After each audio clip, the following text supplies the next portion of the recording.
mapasiguraduhan kung merong isda sa ilalim. Wala. Pero syempre ganun talaga ang buhay ng isang mamamana. Hindi mo alam kung pati yung dive mo ay meron kang masusumpong ang isda.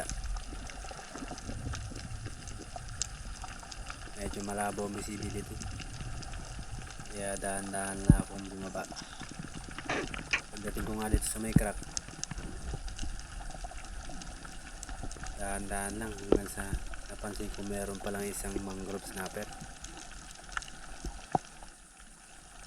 Swerte na sana ng time na ito mga bay, dahil napakaamo ng mga agat na ito. Kaso nagdadalawang isip ako na panahin kagad ito mga bay, dahil sobrang lapit. Pag nagkataon, itatagos ito sa ating shooting line at baka magawa niya pang isa dito sa butas, dahil mahihirapan tayo kapag nagkataon. Kaya inaantay ko lang yung tamang pagkakataon na lumistansya siya ng konti para mapana natin na maayos.